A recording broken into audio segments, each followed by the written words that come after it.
البته صنعت گردشگری به یک سلسله عناصر کلیدی استوار است که دولت‌ها مکلف به تامین آن میباشند. اول، تامین امنیت مناطق گردشگری و خطوط مواصلاتی. دو، تامین نیازمندی‌ها و تسهیلات لازم برای صنعت گردشگری. سه، تامین نظم عمومی و مدیریت سالم برنامه‌های گردشگری. چهار، وجود نهادهای ارائه کننده خدمات گردشگری و راهنمایی‌های اخلاق محور برای گردشگران. 5. علاقمندی شهر لبنان و پذیرایی صمیمانه و سرشار از محبت ملی برای گردشگران.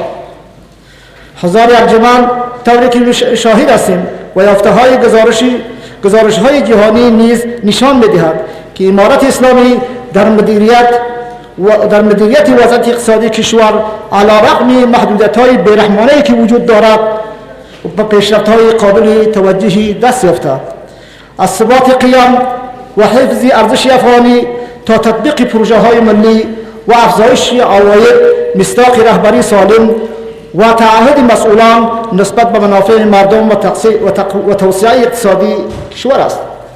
ما همچنان برای بهبود وضع معیشتی مردم با تأکید بر اولویت‌های اقتصادی، جلب افزایش سرمایه‌گذاری و توسعه صنعت توریسم تلاش خواهیم کرد. ما اطمینان داریم که استفاده مؤثر و پایدار از منابع ملی و مناظر طبیعی آینده باثباتی را برای مردم و نسل‌های بعدی بر مقام می‌آورد و موجب رفاه و سعادت کشور خواهد شد.